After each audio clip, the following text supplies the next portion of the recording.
Hey, welcome back to the Merriment Making Podcast. I'm your host, Mary England, and today we're going to talk about something that has been simmering in my brain like a pot of soup that I forgot was soup and decided that it is now a volcano of soup. A week ago, I found this essay online. It came to me in an Instagram carousel where it was kind of screenshot from Substack. It was called Men Are the Secondary Sex. It was deeply moving. It immediately made me believe it. It made me get completely on board because, hey, are you mad at the patriarchy?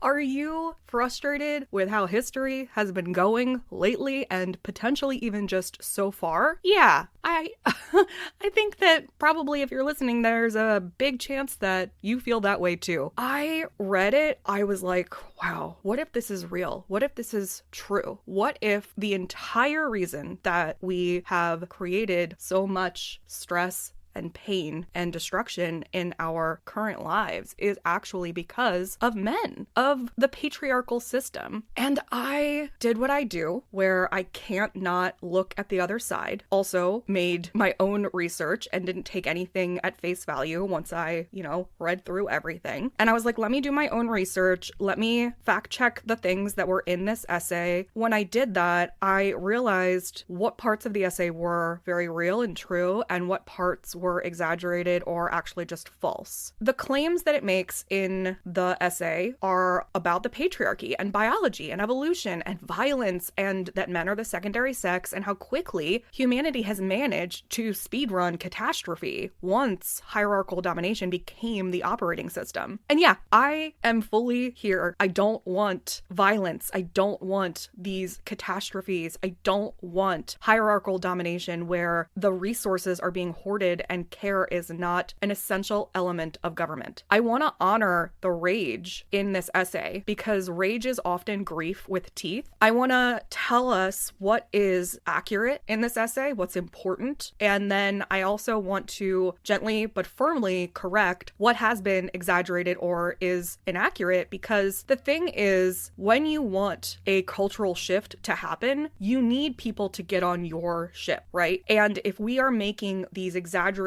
and potentially sloppy claims, it makes it super easy for bad faith listeners to dismiss the entire conversation. You're no longer the reliable witness, right? And people love an excuse to tell you that you're the unreliable witness and an excuse to tune out. So I want to look at the real big point that this essay is trying to make, which is about structures and the structures that are crushing people. And then we are going to move through the emotional truth of the essay with historical context of how the patriarchy arose and what matriarchal societies actually look like and why the quote ladder of patriarchy keeps producing violence and what a realistic hybrid could look like, a care-centered society, what that could look like. And then we're going to bring it home to what you and I can actually do on our own on a Tuesday afternoon, whether it's an individual action or it is a way for us to advocate at the policy level. And my goal with this episode is that I want you to be able to listen with an open mind, and I want you to have language that you can use that is accurate and can help perpetuate and further this conversation with people who might not get it yet, and give you a framework that you can share, a path that you can walk. And that is what we want to do today. I want to make it very clear that 1, I am not a huge fan of the patriarchy. 2, I have used terms around patriarchy and matriarchy incorrectly in my past, and that's another thing that I want to help educate us on. 3, I am not angry at either sex. And I think that that's what we should be looking at as well. This is not about one versus the other. This is about systems. I want to make it clear that when I'm saying men and women, obviously anyone is welcome in this conversation. I'm using men and women in response to the way that the essay was written, which did not clearly identify any ambiguity in terms of gender identity, non-binary, anything like that. So as you listen, there's going to be the potential for you to find a reason to push back, and that's okay. Whenever there's something new or we're being educated on something that is something that we thought that we knew already, which is what happened to me as part of this, there's going to be discomfort and that initial pushback because it's kind of going against what we think in our heads, that cognitive dissonance. But if we can zoom out and look at the parts individually and with logic instead of only emotion. Not that emotion is not critical, it is. But then I think that we can help advocate for what is maybe the best move for humanity. That's really what I want. I'm also not angry at the writer. I am going to let you find the essay yourself if you are interested in it, but you're going to learn everything that you need to know about the essay in this episode here. And if you want to use it as a companion guide to kind of reference it and look at this episode at the same time, you are obviously welcome to do that. Within the context of men and women, male and female, there's going to be some more larger generalizations potentially that are being made in this episode, but they are not exclusive to biology. So when I talk about things like maybe what men have been socialized to do under the patriarchy or vice versa, you might actually see yourself in a different category than you expected. So this is really about what's really happening, the behavior. This is not about gender, sex, biology. Like, that is not what's happening. This episode is about how we can move forward better in society together in a more caring way. So it's going to be a long walk. Stay with me, and let's get into the volcano soup.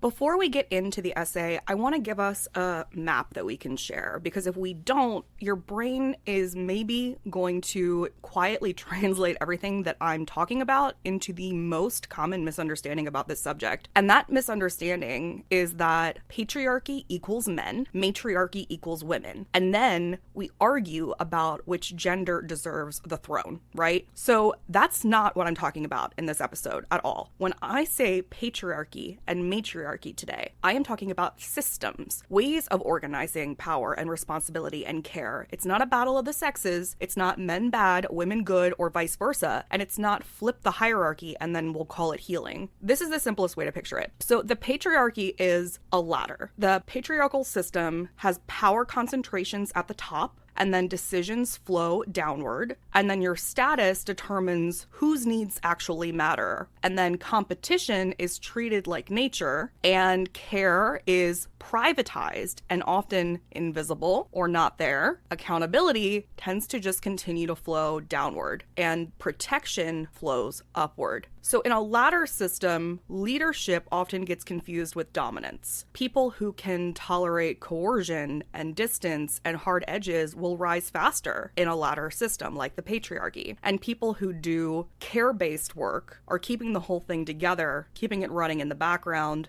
and they really just get treated like background music. And an important thing to note is that a ladder system can exist even when women hold high positions. If we were to immediately swap out, using the US government as an example, if we had a female president, an all-women cabinet, all-women Senate, all-women Congress, whatever, or even if it was just like 95% dominated by women, or we flipped the standard of the current statistics, that ladder is architecture. It's not about gender. A woman can climb a ladder and still enforce ladder rules. The gender of the person on the rung of the ladder does not automatically change the structure, okay? Now, the other way to understand this is that the matriarchy, the other system that we're talking about today, is a circle. And when I use the term matriarchy today, what I'll be really meaning is that we want something closer to matrifocal or care-centered governance. Built like a circle because instead of the power being distributed at the top, it's distributed and moves where it is needed. Leadership is contextual and it can rotate. The health of the group matters as much as individual status. Care is treated like infrastructure and not this private burden. The accountability is real, but it is aimed at safety and repair, not degradation and humiliation and punishment. And then the decisions prioritize long-term continuity instead of short-term domination. Now, a circle does not mean that there are no ladders. It's not ladderless necessarily. It means that leadership is embedded in relationship and responsibility. So a quick way to tell what system you're in is a ladder will ask who's in charge, right? And a circle will ask what does the group need and who is best positioned or skilled to respond. A ladder will tend to treat care as an optional thing, and a circle treats care as essential. If I had to name the philosophy underneath of all of this, I would call it like care first systems thinking, or just short ladders and strong circles. That's really the whole thing. Structure where we need it, care at the center, power that's bounded, and responsibility that is shared.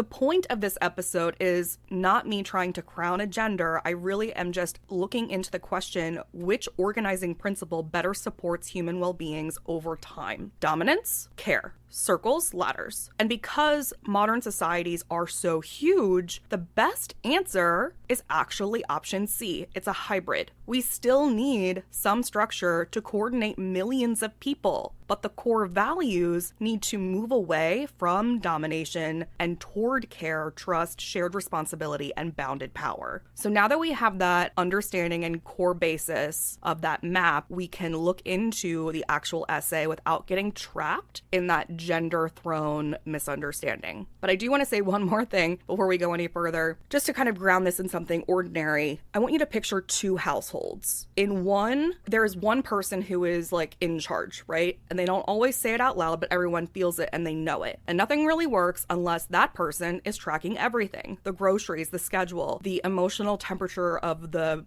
family in the room, birthdays, bills, school, emails. And when something goes wrong, there is attention.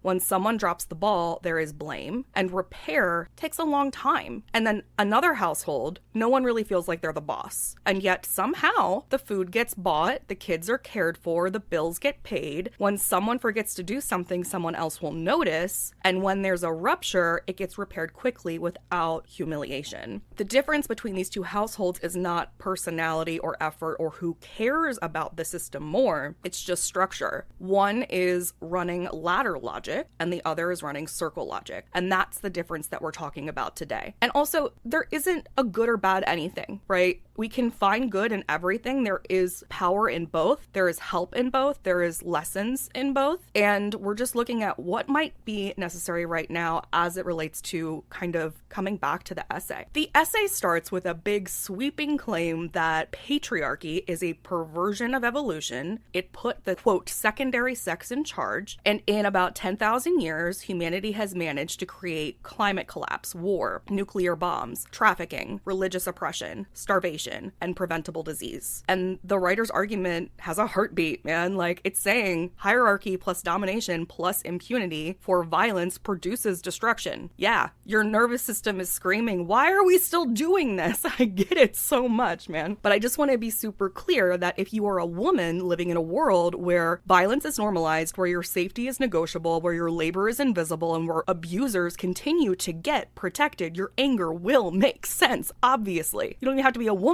It's not hysterical. It's not a personal failing. It is a nervous system responding to a reality that keeps repeating and we feel insane. There's no spiritual award for staying calm when you're being harmed. So I'm not here to tone police the rage. I feel it. I'm here to translate that topic and what was said in detail that could potentially get misunderstood into something that can move through the world that won't get dismissed. And I want to say the essay's biggest emotional truth before we do anything else, which is a dominance-based system that rewards hoarding and protects violence will eventually burn through people, communities, and the environment, the planet. That part's super real. It is observable. It is identifiable. It's not a belief. It is a factual pattern. Next, the essay makes another move. It tries to biologize the pattern, and it tries to say that this is happening because males, are secondary and they were never meant to lead. So this is where we really need to start getting careful, because if we want to build circles, we cannot build them with the same domination logic that we are trying to escape. We cannot build care-centered societies by declaring an entire gender intrinsically unfit no matter what has happened in the past. This will just recreate the ladder with different costumes, and it also fails scientifically. As a side note, this is why I feel the Barbie movie failed. We watched the injustice, the imbalance, and then at the end, when the women were given the power, they decided to create a ladder-based system again. Instead of saying, I understand how I was treated and I never want to do that again, it's, well, now you're going to suffer. We're not going to let any of you participate either. If we flip it, we're just doing the same thing, and in decades or centuries, we're going to be in the exact same position. It's just going to be a different thing at the table. So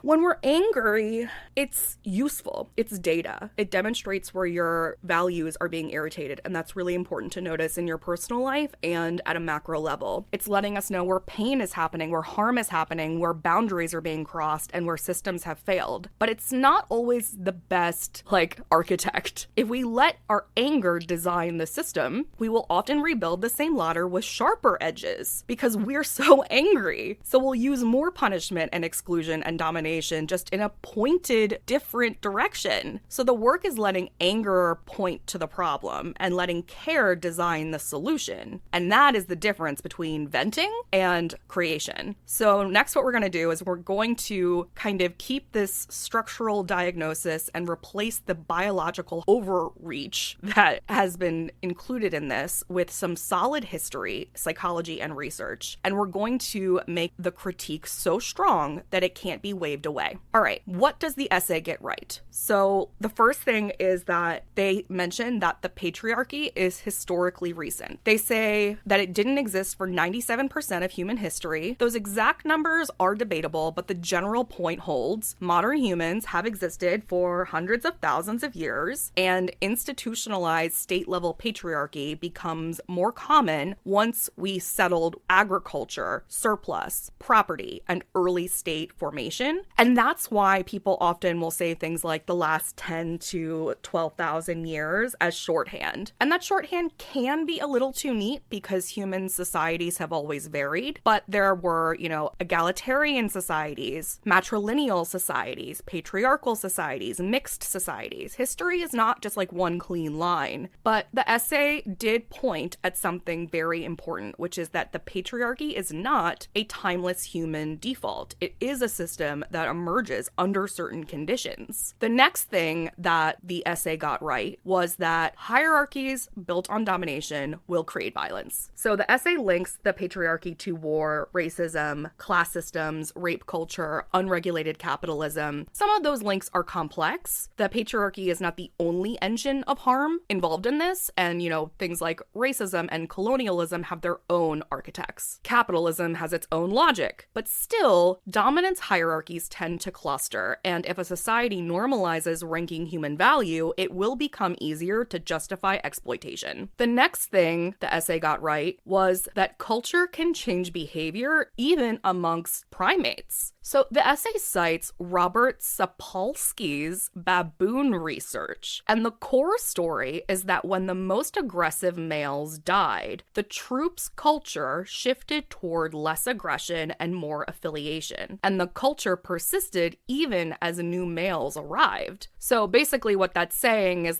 it shows something hopeful, that if you have someone who is violent and aggressive in a group and you remove them, it is possible for people to, I guess in this case primates, to kind of calm back down and reach a different wavelength of a baseline. Because aggression is not our destiny or fate. Our culture is what shapes our behavior. And if our culture changes, our behavior can change. The next thing that the essay got right was that care as infrastructure will change outcomes. So the essay imagines a matriarchal system where caregiving is central and violence is dealt with. And we are not hiding the violence. We're not protecting abusers. And whether we want to call that matriarchy or a care-centered democracy, the point is deeply legitimate. Societies that treat care as infrastructure tend to have better well-being outcomes. Social support, trust, safety nets, low corruption, those things correlate with higher life satisfaction in global well-being research. Now, this does not mean that women are better. It means that systems that embed care and reduce precarity tend to create healthier, happier lives. So yeah, there's a lot of truth in the essay. The essay is pointing to something correct. The latter is currently hurting us. So now let's talk about where it overshoots. And I want to pause here and be very explicit about what this conversation is not doing. I am not saying men are bad. This is not about saying women are saints. This is not saying that biology equals destiny. And this is not saying that we should flip the hierarchy and call that justice. We are not on trial here. We are in a design review of this architectural system. And we're just talking about the systems that shape our behavior and reward certain traits and punish others. Structure, not essence. Architecture instead of morality. And that distinction really does matter when we want to help other people understand something properly and stay in the room while you're explaining it. Let's start with the secondary sex claim. So the essay argues that males are secondary secondary because of mitochondria, and how mitochondria are maternally inherited because male animals are sometimes disposable and because some female-led species do exist. So if you hear that, like, your DNA is passed on and it's coming from your mom, you know, from your grandma to your mom to you, and that's where the mitochondria is coming from and being, you know, developed down like through the DNA, and then you hear that, you know, there's spiders that kill their mates after they have sex with them, and you hear that there's a ton of species in, you know, groups and herds that are, you know, led by females. That sounds super convincing at first, right? It has nature metaphors, it has examples, but it also has this categorical error. Mitochondrial DNA being maternally inherited does not mean that men are a second class citizen. They're not secondary in value. They're not secondary in intelligence or moral worth or leadership capacity. It means that mitochondria pass through mothers, which makes the maternal line ancestry easier to trace. That is all. It is a biological fact with limited social meaning. The leap from mtDNA traces maternal lines to men are disposable drones who hate leadership is not a biological truth. It's a story that has been, you know, told here. And we want to be careful about what stories we believe and listen to. The next thing is that the essay mentions that the norm in nature is matriarchy. So nature is not a single story. It's a library. You can find female-led societies, male-led societies, mixed societies, and societies with minimal hierarchy. Even in species like lions, where females are the stable core of the pride, males also play roles in protection and territory. It's more complex than male kingship is this myth, and it's also more complex than like males are only irrelevant after they mate, or like they are irrelevant after they mate. Like, you know, this like kill the spider after you fuck it kind of thing. It's just not right. So when we cherry pick animal examples to prove a moral claim about humans, we get into shaky arguments that can get knocked over. And also, let's just notice that we're doing the thing that we're angry about. We are making sweeping generalizations about an entire gender. And isn't that kind of like why we're mad in the first place? You can't do that. Well, you can, but it's not accurate or morally ethical, I don't think. So the next thing that the essay says is that men are drones and men hate being in charge. Okay, so what's real here? The patriarchy socializes many men to outsource emotional labor and noticing things domestically and relational responsibility. The patriarchy weaponizes incompetence that it already exists and learned helplessness also that exists,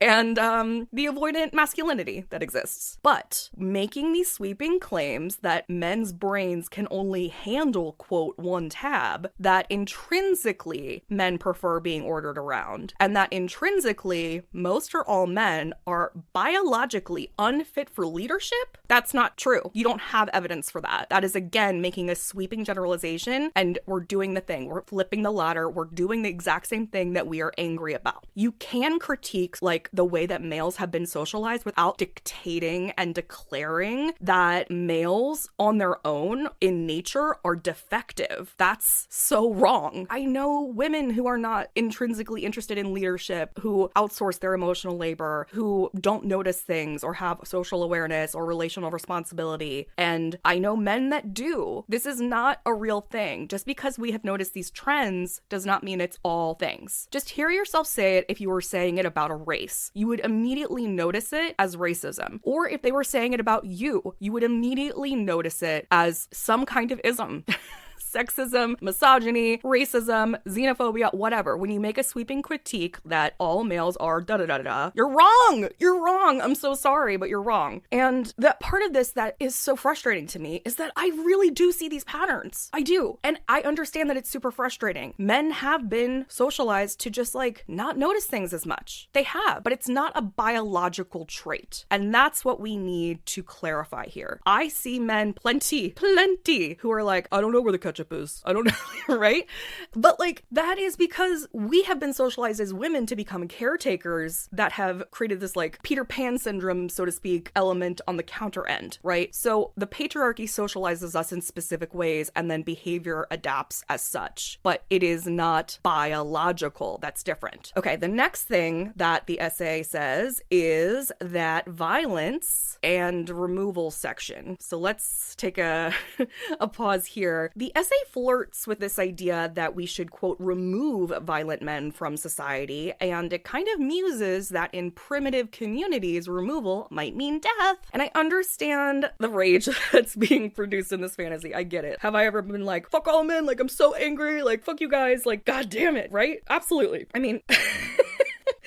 When we're in a place of like violence going unpunished and people start reaching for extreme solutions because nothing else seems to work, like it makes sense. You know what I mean? Even if it's just a fantasy. But I also want to make a very distinct and clear boundary that if we are trying to dismantle domination, then advocating harm will reproduce that domination. It keeps the nervous system of society in the same loop. The goal is accountability and prevention and safety. It is not a new permission slip for cruelty. So if you reference this part of the essay in your conversations, just understand that this is just an example of how anger can slip into mirroring the logic that it hates. And you can say like, I get it and I refuse it. That's a circle move. Okay, so then let's talk about how the patriarchy actually emerged, the actual origin story. This is the historical piece that turns from a gender blame story into a systems story, because patriarchy did not begin because men were, quote, meant to lead. It began because there were certain conditions that were rewarded in this ladder logic system. So the first thing is settlement and surplus. When humans shifted from mostly mobile foraging, you know, going out looking for stuff and bringing it back, to settled agriculture, like farming, food became storable, and then land became ownable, and wealth could start to accumulate. And once resources can be stored, then you get the potential for inequality. The second thing is that inheritance. So once wealth exists, right? Once it can accumulate, it exists, people start fighting about who gets it. And the uncomfortable element here is that maternity is obvious and paternity is less certain without social reinforcement, okay? So societies developed systems to control inheritance and lineage. Many of those systems included controlling women's sexuality,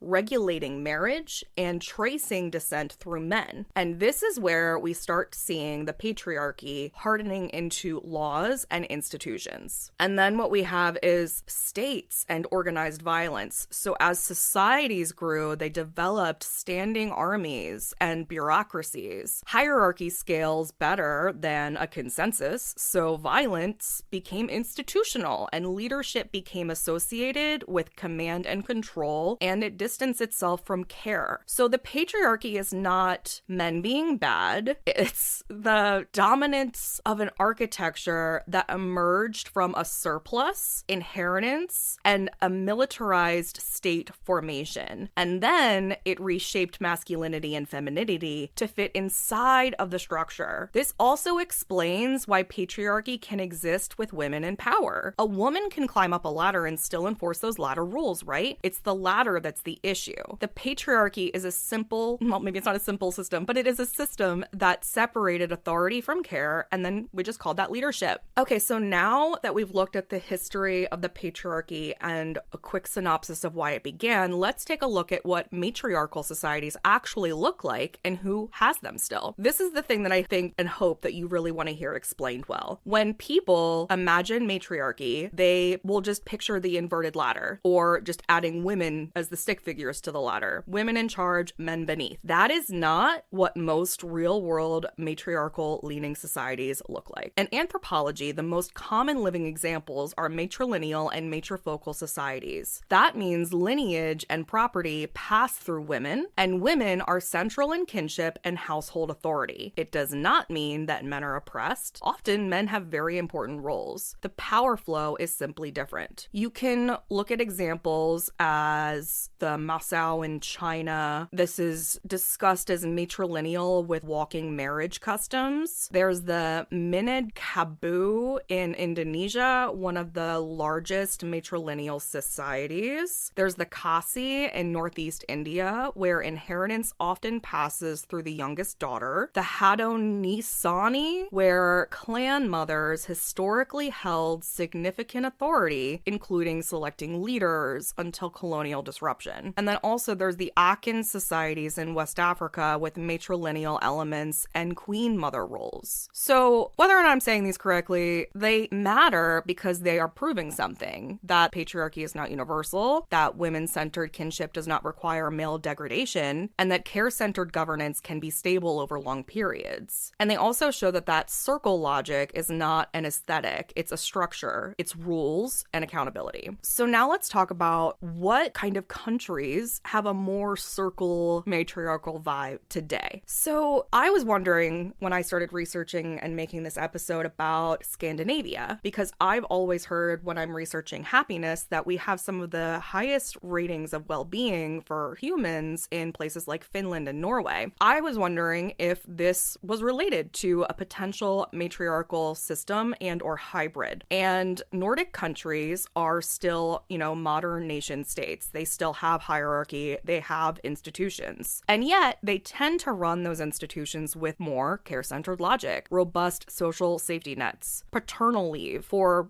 dads, and then maternal leave for mom. I guess we could call it parental leave. Healthcare access, childcare systems, labor protections, lower inequality, higher institutional trust. Remember that? Maybe not? Okay. That cluster of policies that I just listed, that reduces precarity. When care is public instead of private, households become less strained and gender roles will become less rigid. It's just like, how can we get this done? What's the best way to do it? But it's important to note that these Nordic countries are not a matriarchy, and they're not technically a patriarchy either. It's like a hybrid. There's shorter ladders and more circles inside of the ladder. There's some other places besides Scandinavia that do some of this care-centered policy direction, like New Zealand's well-being-oriented policy framing, Costa Rica's investment in education and health and the absence of a standing army, and then Bhutan's national well-being emphasis, even though it's in a very different cultural context. They're imperfect examples. That's okay. We're not looking for a utopia. We haven't seen anything close, but we are looking for designable patterns. In places where care infrastructure is strong, people don't just live longer. They trust each other more. They take creative risks. They participate in community. They feel and report that they are feeling safer, less alone, and more willing to cooperate. And that's not just like a personality. Your nervous system will always respond to safety and stability. When people are not constantly bracing for collapse, happiness becomes possible again. And when we feel good, we do good. That's not idealism. That is design working as intended. So speaking of feeling good to doing good, let's look back all the way down to ourselves at the micro level. What we've been talking about this entire episode has been pretty macro, looking at global scale society's history. I want to talk about what you can do as an individual. If your goal is a society that runs more like a circle, you build circle logic in the smallest unit first: the home, the friend group, the workplace team, the neighborhood. So here are some practical, non-beige, non-theoretical micro practices that we can start to integrate now, even if we are technically inside of a ladder of the patriarchy. 1, make invisible labor visible and then redistribute it. So do one weekly life admin reality check with whoever you share your life with, your partner, your roommate, your family, whatever. You want to list out what has to happen this week, what will go wrong if it doesn't, and who else has been tracking it without anyone needing to notice or participate in it. Then you redistribute based on ownership and skill, not delegation. When I say ownership, I mean that you notice, plan, execute, close the loop, and communicate. Delegation is still labor, and ownership becomes a shared reality. To give this a more tangible example, I use the example of an empty ketchup bottle in a fridge as my invisible labor metaphor. So when we talk about how women have been conditioned and socialized to be in control of the invisible labor, here's an example. You're opening the fridge and you notice that the ketchup is 2/3 or more of the way gone. And you're like, oh, okay, I know that not only do we just always have ketchup in the house as a preference, but we are making dinner on Thursday and that's going to require ketchup. So you have done that noticing, that mental awareness. And then you're thinking about like, how is this relevant to me in the future? That's the planning. And then you make a list, right? A shopping list to go get the ketchup. And then you plan out when you're going to go get the ketchup. That's also part of planning. And then the execution would be going to the store, picking up the ketchup, buying the ketchup, and bringing it home. Closing the loop would be putting it in the refrigerator. And then communicating would be like telling people like how to, well, actually, I mean,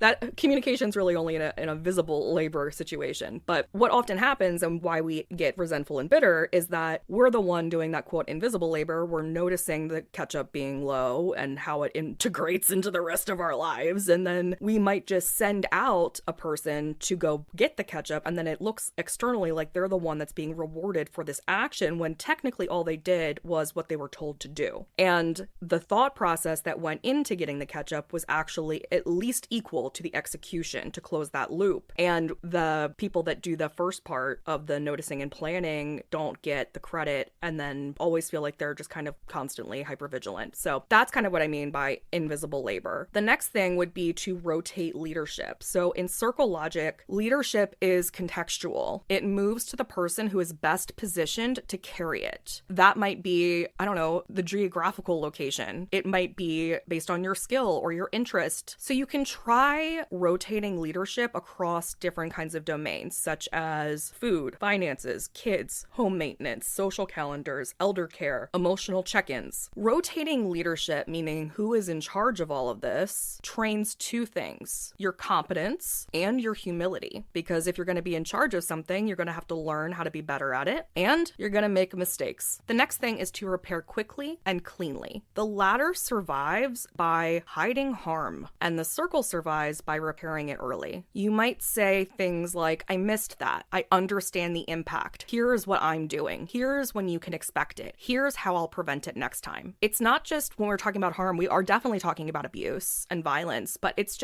all the way down, right? It's all the nuanced elements of how harm can be showing up in society or in our own individual lives. Having accountability. Not having accountability and gaslighting would be more patriarchal, and taking accountability would be more circle. Another thing that you can do as an individual is to join or create a tiny public good. So maybe that's a community or a project or an act of kindness or whatever. Mutual aid is circle infrastructure, meal trains, childcare swaps, ride shares, neighbor check-ins, a community supply shelf, a free library, a recurring potluck, a walk and talk meetup. Circles form through repetition, not declarations. We can even look at this in terms of childcare. We've started saying this general kind of phrase of this was not how children were meant to be raised. It takes a village. That's why they say that. And in a circle, we would be raising them with a village, right? It would look more like this mutual aid circle infrastructure. But we are literally even raising children with a ladder where it's just the kid and the parent, and that's it. That's it.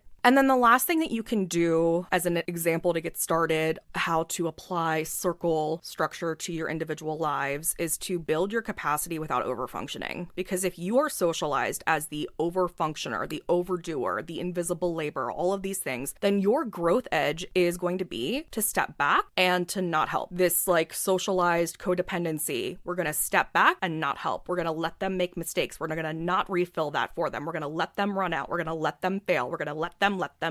And if you're socialized as the underfunctioner, your growth edge is going to be taking full ownership of one domain for a month. So if you are not initiating, then it's time to start taking action. It's time to start noticing. It's time to see what happens. Here's the thing. If we have two people in a relationship and one is overfunctioning and one is underfunctioning, and we both have them meet their growth edge, it's immediately going to fix itself. Not immediately, actually, but you're immediately going to notice what's wrong. Because if we're using ketchup as an example, going back to that, if the overfunctioner is always handling refilling the ketchup and doing all of the aspects of that, and they're like, okay, my growth edge is that I'm going to have to step back and do it without guilt, and I'm just going to let them, then the underfunctioner, if they are doing this properly, will start noticing not just that they don't have any ketchup for their meal, but that, oh, right, it doesn't just show up. I'm not a kid. My mom doesn't just do my laundry kind of thing. So I need to help take care of this. If I want ketchup, I'm going to have to go get ketchup. So figure out where you are on this scale and choose one and then actually do it and watch what it brings up. up and have a conversation with the people in your lives around this being like a social experiment that we can try. The discomfort is the conditioning leaving the body. Okay, now that we've talked about the micro level in terms of how to actually integrate this with ourselves, let's look at the macro level, which is how we can influence this, what we can advocate for, at least here in the United States. So policies. If we want circle outcomes, we advocate for care-centered infrastructure. This is where people get overwhelmed and they will shut down. So let's make it really simple. Choose one policy lane for a season. Just pick one and give it your attention. Some examples of high leverage policy lanes to advocate for would be things like paid parental leave for any gender, childcare as a public good, a necessity, healthcare access that reduces precarity, labor protections and wage policies that reduce inequality, violence prevention and accountability systems that protect victims and children, well-being metrics and budgeting so that we can measure our success beyond GDP. So what I want you to do is, those are not the only things, but those are some examples of things. Like, what lights you up the most? What makes you the most angry that this isn't in place? And then you can do 4 things once you pick a lane. Join an organization that's already working on it, call or email representatives using a script, show up locally in person, donate your time once a quarter, and then track one thing that you can actually measure in regards to that. When we go deep on one issue instead of going wide and trying to address all of the issues, we become more effective both as an individual and as a structure. So instead of you trying to advocate for paid parental leave, childcare as a public good, healthcare access that reduces precarity, and all the others, you can pick one and be like, okay, I want to advocate for paid parental leave for all genders. So then you research and find an organization that's already doing something around this thing, and I promise you that there is. And then you can call and or email representatives like Congress and the Senate, and you can even just like type into AI if you need a script, tell it what you want, tell it what you don't like, tell it what you want to do, and then find an event or a location that's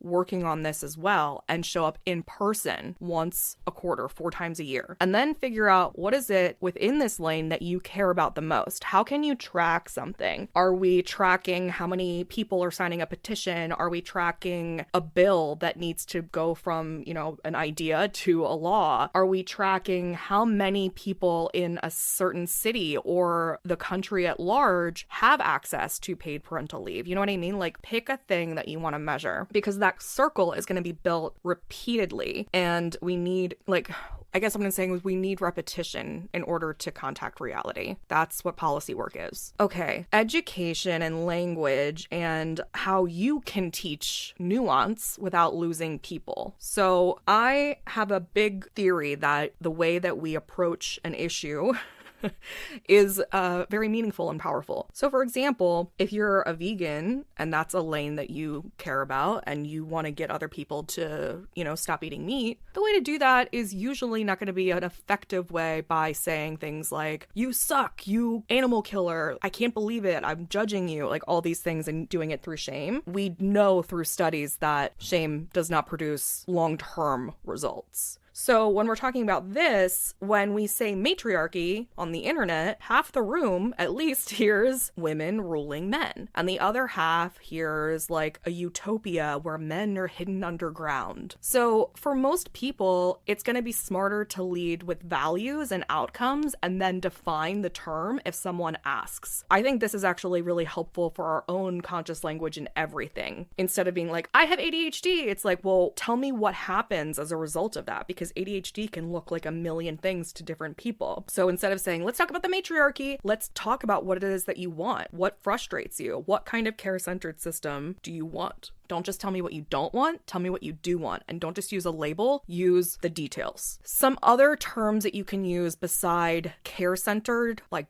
care-centered health, care-centered governance are things like relational accountability, shared power, shared responsibility, public goods, prevention over punishment, trust infrastructure, short ladders, and strong circles. And just to be wary and kind of come back to where this podcast episode inspiration came from, using language that tends to be harmful for our cause are things like saying, a secondary sex, men are inherently simple, nature proves that women should lead, and sweeping sexual claims that men will have sex with anything, or dehumanizing language that turns people into categories. And again, coming back to the vegan analogy, if your goal is conversion, shame is a terrible tool. It creates defensiveness and doubles down on your existing identity. So circle education is like, let's invite you into this. It gives you a way for people to keep your dignity while you're changing. That's really what we need. So we can look at this as maybe axis 1 is power flow, and it's concentrated at the top, or it is distributed. And axis 2 is our care status. And on that axis, we can have privatized and invisible, or embedded and valued. So you can look at it, you can make a diagram even if that's helpful for you in conversation, and you can say things like, we're trying to move societies towards distributed power and embedded care. That will help engage the conversation in a helpful way that teaches the nuance without requiring people to swallow that like politically charged word. Okay, so let's get very real about how we can actually kind of come out of this conditioning. This is about empowering men. Hold on, stay with me. Firstly, let's just remember that everything that we've said, that men are not the enemy, and patriarchal conditioning has affected all of us. It's societally conditioned us to behave in a certain way. And if we want a healthier system, then men need a path that is not through humiliation, right? They need skill building and an ability to create a better story about themselves. So yes, we need to empower women. Yes, women and people of color and different sexualities have been marginalized systemically. That is absolutely accurate. And if the ladder-based system that had created it, that had influenced our behavior at the very top and trickled all the way down to the bottom, that socialized men to be the underachievers potentially and utilize violence and these ladder-based structures, and that women are being conditioned to be the caretakers and the overgivers and all of these things, right? Then if we want those things to stop, we don't just need to empower women to understand how they've been hurt and overgiving. We need to empower men to understand that we are on the same team. It's us against the problem, not us against you. It's let's take a look at this so you can take more agency in life and do it in a care-centered, circle-based system. The first skill is noticing. And if you're a guy or okay, let's just look at this. Pick a domain and then own it fully. Don't tell me what to do, just own it. So individually, this can look like starting laundry and then finishing it all the way, creating communication with your children's school, meal planning and grocery logistics, household maintenance schedules, family budgeting, emotional check-ins, and conflict repair routines. What I mean is, if you are the quote underachiever or the man or both in this situation, what we want to do is empower them to start taking agency, to start not being the overgiver, but a giver, a contributor, and to figure out how to not ask for help with absolutely everything or need to be told what to do. And instead of us being angry and shaming and yelling and all of these things, we can do those things. And again, that's why I started at the beginning, like, we're angry, and that's completely fair. But now what? What do you want to do about it? If you want actual change, you have to move without shame. Ownership is leadership. It is quiet, and it is unsexy, and it is essential. And then another skill involved in this transformation is emotional literacy, because a lot of men were punished for emotional fluency. So,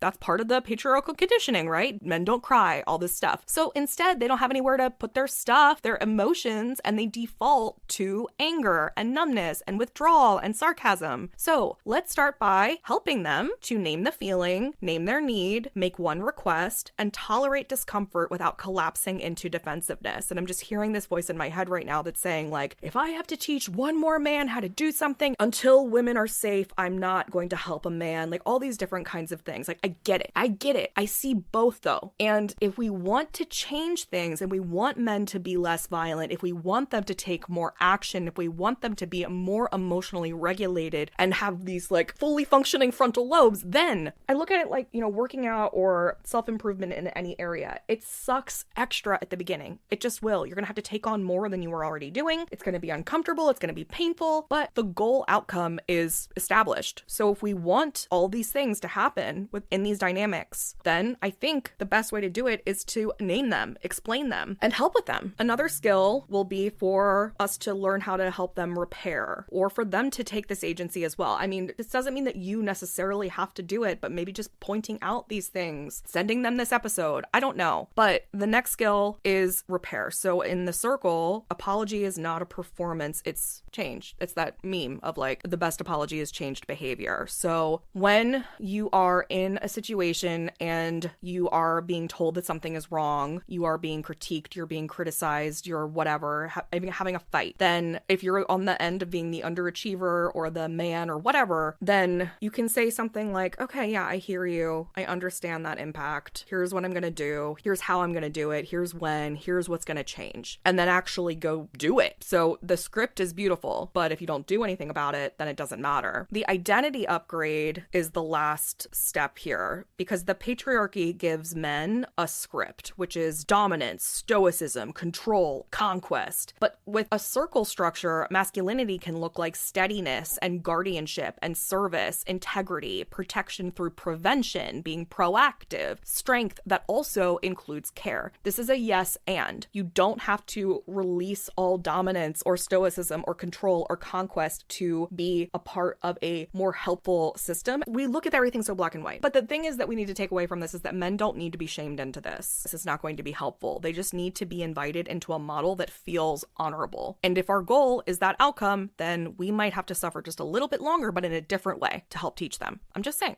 Okay, now what about women? Unlearning. This is like the other half of the work, right? Because if we want to move towards circle systems, it's not just men that have unconditioning to do. We have some stuff to shed, because the patriarchy did not only train men to dominate and disengage, it trained women to overfunction and manage and anticipate and soothe and sacrifice. So common patterns for us to unlearn as women are being the household project manager by default, monitoring everybody's emotional state and circumstances, doing that invisible delegation labor and then calling it shared responsibility. Catch up slow, you tell them to go get it, and you're like, yeah, that was a teamwork effort. No, take a lane and do it. Let them pick a lane and do it. And we've also learned to swallow our own needs and then get angry and resentful about the fact that they're not being met, and also believing that like rest is selfish, right? There's so many things on both sides, but circle logic will require women to stop compensating for men's underdevelopment, not because women are petty, but because overfunctioning has kept this old system stable. And that is really important for us to understand just overall, is that these systems are in place and we have overfunctioning women overall, underfunctioning men overall, and the feelings that people get as a result affect us. So if men are conditioned to not be able to express their feelings, it's going to, as a human being, change something about you. Maybe you're going to become more aggressive. And if women are conditioned to be in hypervigilance, constant awareness mode, they are going to end up feeling resentful and bitter. These are not traits that are biologically unique to men or women. This is what happens when a human goes through a certain experience. So as a woman, a script that could help you is, I am stepping back so that you can step up. It's not about punishment. This is retraining. So what does it look like on a macro level moving forward as like an ideal system? I think that this is the hybrid thing. This is a merged system. An ideal human system, I think, will have a circle at the core. Ladders only where it's necessary for coordination, and then strong constraints on those ladders so that they can't become a tyranny. Things that we would include inside of this ideal hybrid system would be care as infrastructure, childcare, healthcare, elder care. Those are public goods and necessities. It's just a non-negotiable. If there is violence, we will address it quickly. We will utilize prevention and proactive measures, accountability, survivor protection, and rehabilitation where it's possible, and incarceration where it's necessary.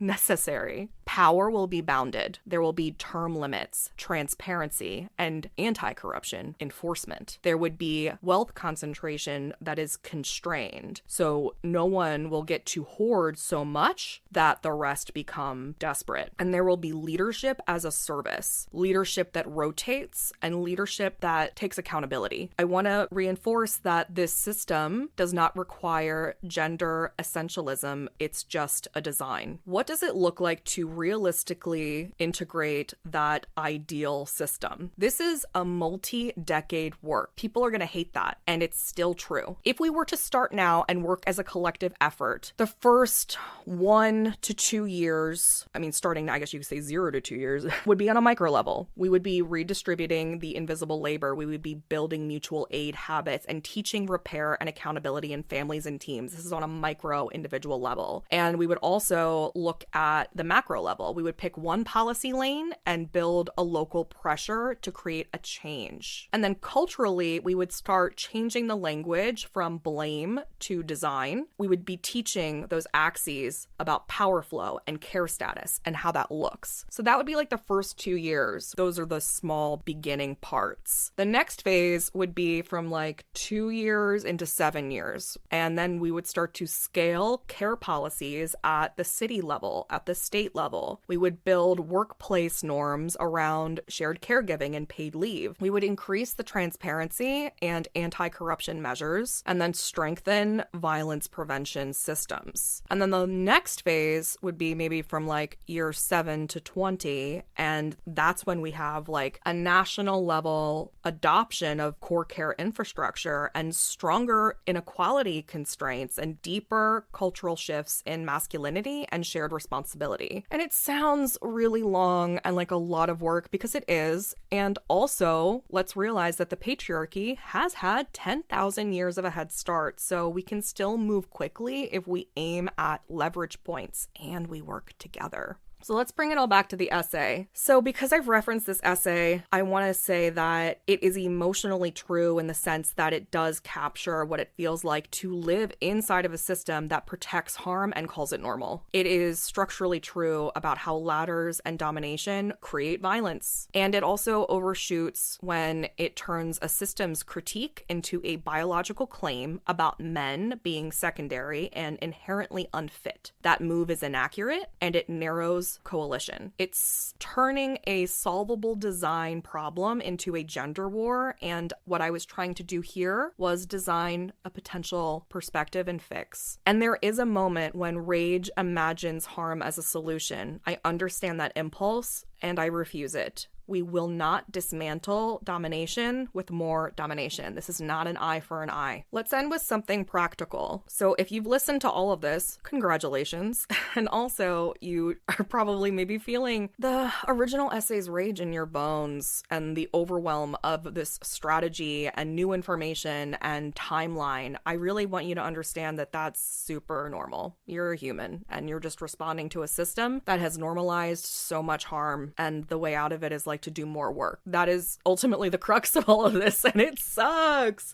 It sucks. I'm not saying it doesn't suck, but the thing is that it already sucks. So what are we going to do about it, right? And if you're listening and you got this far and you're angry at me and you feel defensive, I want you to know that you can stay here in this room, because this isn't a trial. This is just a redesign, a reimagining. And your homework, if you want one, to like kind of figure out what to do now if you feel motivated, is to just pick one circle practice that you can do this week. One domain you fully own in your home, one repair you can make quickly and cleanly, one public good you can contribute to, one conversation where you choose those two axes framework instead of blaming a gender, one policy lane you choose to work on and with for the next 3 months. Repeat it. Again, circles come from repetition. That's really the whole secret. And here's a question that you can sit with after this episode. Where in your life does care already exist without being named? Is it a person, a routine, a shared responsibility, or a place where things work because someone is paying attention? So what would change if you treated that thing as the most important infrastructure that you have? That's where future usually starts. And finally, let's bring this back to merriment, because merriment is not just a mood, it's a practice and a skill and a way of relating to life that requires support. You will not get widespread joy in a society that treats care as optional, and you don't get play where people are exhausted and scared and constantly managing a collapse and a crisis, and you don't get creativity when people are just trying to survive. Merriment will thrive in a circle, and it's going to thrive when responsibility is shared and repair is normal and people are allowed to rest without guilt and leadership feels like service instead of domination. So when I encourage people to spread joy, I'm not just asking them to perform happiness in a broken system. I'm inviting them to practice small acts of care, connection, and creativity that are rehearsing a better way of organizing life. Every shared meal is a circle. Every mutual aid effort is a circle. Every moment where someone says, I've got this, you can rest, is a circle. Merriment is how we remember what it feels to live inside of a care system. And once you feel that, even in a small dose, you will start craving systems that support it instead of crush it. And that's why this conversation matters here. Another question that I will leave you with that matters a lot is, what would your life feel like if care was normal and safety was expected and responsibility was shared? It's not impossible. That world is buildable. It's just going to take all of us choosing it on purpose. Thank you for listening. Inside of the Positive Pulse, I'm going to include some bonuses like reflection questions on circle awareness, ladder awareness, choice points, a 7-day micro challenge, a list of language updates and upgrades, I guess you could say, that we mentioned here and more, and some key takeaways from this episode, some merriment maker affirmations, some pull quotes, a mini framework that you can use as a ladder versus circle check-in, a community prompt, like an engagement thing that you can play with in the Positive Pulse. So if those are things that you're interested in, every single podcast that I post comes with a bonus pack, and that's inside of the Positive Pulse. So you can listen to the podcast for free, but the episode comes with bonuses. And the Positive Pulse has over 250 resources on psychologically grounded tools that help people who are feeling overwhelmed develop happiness habits so that they can feel good and then do good. You can find that at uncustomary.org/pp, and you can get a free week to start. I love you. I'm really looking forward to hearing what you think about centered care. You have to feel good to do good. I'll see you next time.